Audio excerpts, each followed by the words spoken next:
ನಾವು ಇತ್ತೀಚೆಗೆ ಕಳೆದ ತಿಂಗಳು ಅದನ್ನು ಸ್ಟಾರ್ಟ್ ಮಾಡಿದ್ದೀವಿ. ಇಂಟೆಲಿಜೆಂಟ್ ಟ್ರಾಫಿಕ್ ಮ್ಯಾನೇಜ್ಮೆಂಟ್ ಸಿಸ್ಟಮ್ ಅಥವಾ ITMS, AI ಬೇಸ್ಡ್ ITMS. ಅದಕ್ಕೆ ಲಾಸ್ಟ್ ಏಪ್ರಿಲ್ ಮತ್ತು ಮೇ ತಿಂಗಳಲ್ಲಿ ಮಾಧ್ಯಮದವರು ಹೇಳಿದರು, ಸಾರ್ವಜನಿಕರು ಹೇಳಿದರು ಏನಂತಂದರೆ ಬಿಸಿಲಿದೆ, ಈಗ ನೀವು ಜಾರಿಗೆ ತರೋದು ಸರಿ ಇಲ್ಲ ಅಂತ. ಮತ್ತು ನಾವು ಕೂಡ ಸುಮಾರು ಅವಕಾಶಗಳನ್ನು ನಾವು ನೀಡ್ತಾ ಇದ್ದೀವಿ. ಈಗ ಮೋಸ್ಟ್ಲಿ ಜೂನ್ 1ರಿಂದ ನಾವು ಸಂಪೂರ್ಣವಾಗಿ ಏನು ಎನ್ಫೋರ್ಸ್ಮೆಂಟ್ ಇದೆ ಆಟೋಮೇಷನ್ ಮಾಡಬೇಕಂತ ಪ್ಲ್ಯಾನ್ ಮಾಡಿದ್ದೀವಿ ಅಂತ ಹೇಳಿದ್ವಿ. ಅದರ ನಂತರನೂ ಕೂಡ ಇನ್ನೂ ವೈಲೇಷನ್ಸ್ಗಳಲ್ಲಿ ಇಳಿಮುಖ ಕಂಡು ಬರ್ತಾ ಇದೆ. ಸೊ ಅದಕ್ಕೆ ಏನು ಮಾಡ್ತಾ ಇದ್ದೀವಿ ಈಗ ಲಾಸ್ಟ್ 2 ಡೇಸ್ನಿಂದ. ಸೊ ಬೇಸಿಕಲಿ ಜೂನ್ 1ರಿಂದ ಏನು ಮಾಡ್ತಾ ಇದ್ದೀವಿ, ಒಂದು ನೆಕ್ಸ್ಟ್ 10 ಡೇಸ್ ಇಂಟೆನ್ಸಿವ್ ಅವೇರ್ನೆಸ್ಸನ್ನು ಮಾಡ್ತಾ ಇದ್ದೀವಿ. ಇದರಲ್ಲಿ ಸಂಚಾರಿ ಸಿಬ್ಬಂದಿ ಇದ್ದಾರೆ, ಸಂಚಾರಿ ಪೊಲೀಸ್ ಅಧಿಕಾರಿಗಳಿದ್ದಾರೆ, ಅವ್ರ ಜೊತೆಗೆ ನಮ್ಮ ಏನು ಲಾ ಆ್ಯಂಡ್ ಆರ್ಡರ್ ಪೊಲೀಸ್ ಇದ್ದಾರೆ, ಪೊಲೀಸ್ ಸ್ಟೇಷನ್ಸ್ ಇರುವ ಎಲ್ಲ ಅಧಿಕಾರಿಗಳು ಸಿಬ್ಬಂದಿಗಳು, ವಿವಿಧ ಏನು ಸ್ಟೇಕ್ ಹೋಲ್ಡರ್ಸ್ ಇದೆ, ಎಜುಕೇಷನಲ್ ಇನ್ಸ್ಟಿಟ್ಯೂಷನ್ಸ್ ಇರ್ಬೋದು, ಹಾಸ್ಪಿಟಲ್ಸ್ ಇರ್ಬೋದು, ಗೌರ್ಮೆಂಟ್ ಆಫೀಸಸ್ ಇರ್ಬೋದು.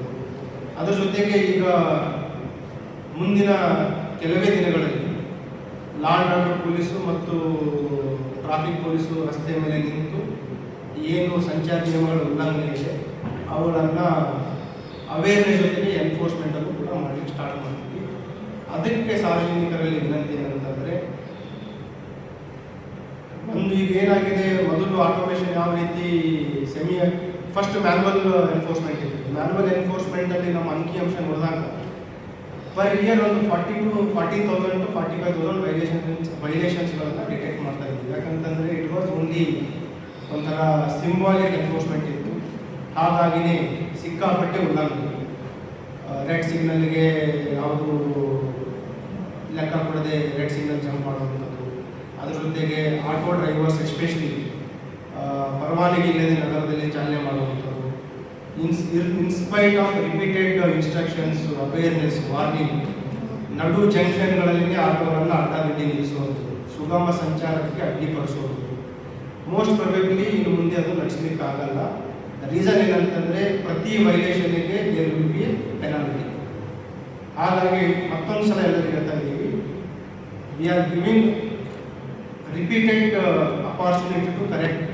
ಏನು ಒಂದು ತಪ್ಪಿದೆ ಅದನ್ನು ತಿದ್ದುಕೊಳ್ಳಲಿಕ್ಕೆ ಸುಮಾರು ಅವಕಾಶಗಳನ್ನು ಕೊಡ್ತಾ ಇದ್ದೀವಿ. ರೀಸನ್ ಏನಂತಂದರೆ, ಅಮೌಂಟ್ ಈಸ್ ವೆರಿ ಹೆವಿ. ಮತ್ತು ಈಗ ಎಲ್ಲ ಕಡೆ ಶಾಲಾ ಸ್ಕೂಲ್ಸ್ಗಳು, ಕಾಲೇಜ್ಗಳು ಸ್ಟಾರ್ಟ್ ಆಗ್ತಾ ಇದ್ದಾವೆ. ಮೈನರ್ಸ್ಗಳಿಗೆ ವಾಹನವನ್ನು ಚಾಲನೆ ಮಾಡಿ ಕೊಡಬೇಡಿ ಅಂತ ಹೇಳಿದ್ದಾರೆ. ಅದು ದ್ವಿಚಕ್ರ ವಾಹನ ಇರ್ಬೋದು ಅಥವಾ 4 ಚಕ್ರದ ವಾಹನ ಚಾಲನೆ ಮಾಡಲಿಕ್ಕೆ ಕೊಡಬಾರ್ದು ಅಂತ ಅದನ್ನು ಹೇಳಿದರೂ ಕೂಡ ಈಗ ಮತ್ತೆ ಮೈನರ್ಸ್ ಡ್ರೈವಿಂಗ್ ಕೆಲವು ವಿದ್ಯಾರ್ಥಿಗಳಿಗೆ, ವಿದ್ಯಾರ್ಥಿನಿಯರಿಗೆ ದ್ವಿಚಕ್ರ ವಾಹನವನ್ನು ಕೊಡ್ತಾ ಇದ್ದಾರೆ. ಕಳೆದ ಒಂದು 10 ಡೇಸಲ್ಲಿ ನಿಯರ್ಲಿ 35 ಕೇಸಸ್ ವೈಲೇಷನ್ಸ್ಗಳನ್ನು ನೋಡಿದ್ದೀವಿ. ಈ ಮೈನರ್ಸ್ ಹುಡುಗರಿಗೆ ಅಥವಾ ಹುಡುಗಿಯರಿಗೆ ದ್ವಿಚಕ್ರ ವಾಹನ ಚಾಲನೆ ಮಾಡಲಿಕ್ಕೆ ನಿಲ್ಲುವಂಥದ್ದು. ನಮ್ಮ ಹತ್ರ ದಂಡ ಹಾಕಲಿಕ್ಕಿಲ್ಲ. ನಾವು ಚಾಲನ್ ಜನರೇಟ್ ಮಾಡಿದ ನಂತರ ಕೋರ್ಟಿ ಹೋಗುತ್ತೆ. ಕೋರ್ಟ್ನಿಂದ 25,000 ದಂಡ ಆಗುತ್ತೆ. ವಾಹನದ ಒಂದು ಏನು ಪರ್ಮಿಟ್ ಇರುತ್ತೆ, ಪರ್ಮಿಟ್ ಕ್ಯಾನ್ಸಲ್ ಆಗುತ್ತೆ. ಮತ್ತು ಯಾರು ಯುವಕ ಅಥವಾ ಯುವತಿ ಇರ್ತಾರೆ ಅವರಿಗೆ 25 ವರ್ಷದವರೆಗೆ ನಾವು ಡ್ರೈವಿಂಗ್ ಲೈಸೆನ್ಸ್ಗೆ ಬ್ಯಾನ್ ಮಾಡಲಿಕ್ಕೆ ಅವಕಾಶ ಇದೆ. ಪ್ರತಿಯೊಂದು ಪೆನಾಲ್ಟಿ ಏನು ನೋವಿದೆ ಅಂತ ಹೇಳಲಿಕ್ಕೆ ಇಷ್ಟಪಡ್ತಾರೆ. ಈಗ 2 ದಿನದ ಹಿಂದೆ ಇದೇ ರೀತಿ ಮೈನರ್ಗೆ ಡ್ರೈವಿಂಗ್ ಮಾಡಲಿಕ್ಕೆ ಕೊಟ್ಟಿದ್ದರು. ನಮ್ಮ ಸಿಬ್ಬಂದಿಯವರು ಅದನ್ನು ಜಪ್ತಿ ಮಾಡಿದ್ರು. ವಾಹನ 25,000 rupees ಫೈನ್, ತಂದೆಗಿರೋ ಸ್ಯಾಲ್ರಿ 8,000. ಸೊ ಅದಕ್ಕೆ ಹೇಳ್ತಾ ಇದ್ದೀವಿ, ದಯವಿಟ್ಟು ಸಂಚಾರ ನಿಯಮಗಳನ್ನು ಒಂದು ಉಲ್ಲಂಘನೆ ಮಾಡಬೇಕು. ಪ್ರತಿಯೊಂದು ದಂಡಕ್ಕೂ ನೋವಿದೆ. ನಮ್ಮ ಅಪೇಕ್ಷೆ ಇರೋದು ಯಾರು ₹1 ಕೊಡೋದು ಬೇಡ. ಪದೇ ಪದೇ ನಾನು ಹೇಳ್ತಾ ಇರೋದು, ಕಲಬುರಗಿ ನಗರ ಏನು ರಸ್ತೆಗಳಿದ್ದಾವೆ ಇವುಗಳು ಎಲ್ಲರ ಒಂದು ಸುಗಮ, ಸುರಕ್ಷಾ ಮತ್ತು ಸೇಫ್ ಡ್ರೈವಿಂಗ್ಗೋಸ್ಕರ ಅವು ವಿಸಿಬಲ್ ಚೇಂಜ್ ಬರೋ ರೀತಿ ಎಲ್ಲರೂ ಸರ್ಕಾರ ಮಾಡಬೇಕಾಗಿದೆ. ಮತ್ತು ನಮ್ಮ ಸಂಚಾರಿ ಪೊಲೀಸರ ಜೊತೆ ಲಾ ಆ್ಯಂಡ್ ಆರ್ಡರ್ ಪೊಲೀಸರು ಕೂಡ ನಾವು ನಿರ್ದೇಶನವನ್ನು ನೀಡಿದ್ದೀವಿ. ಇಂಪಾರ್ಟೆಂಟ್ ಜಂಕ್ಷನ್ಸ್ಗಳಲ್ಲಿ ವಿಸಿಬಲ್ ಚೇಂಜ್ ಬರೋವರೆಗೂ ನಾವು ನಮ್ಮ ಅಧಿಕಾರಿ ಸಿಬ್ಬಂದಿಗಳನ್ನು, ಸಂಪೂರ್ಣ ಅಧಿಕಾರಿ ಸಿಬ್ಬಂದಿಗಳನ್ನು ಇದಕ್ಕೆ ಬಳಸ್ತೀವಿ.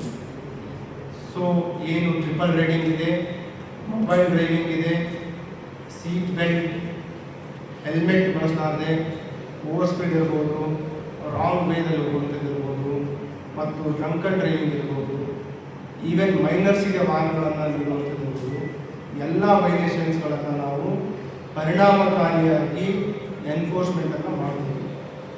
ಇದು ನಾವು ಮಾಡ್ತಾ ಇರೋ ಉದ್ದೇಶ ಯಾವುದೇ ದಂಡ ವಿಧಿಸಲಿಕ್ಕಿಲ್ಲ. ನಮ್ಮ ಉದ್ದೇಶ ಇರೋದು ನೀವು ರಸ್ತೆಗಳನ್ನು ಸುರಕ್ಷಿತವಾಗಿ ಬಳಸಬೇಕು ಮತ್ತು ಇತರರಿಗೂ ಕೂಡ ರಸ್ತೆ ಮೇಲೆ ಸಂಚಾರ ಮಾಡಲಿಕ್ಕೆ ಆ ಸೇಫ್ಟಿ ಫೀಲ್ ಆಗುತ್ತೆ. Thank you.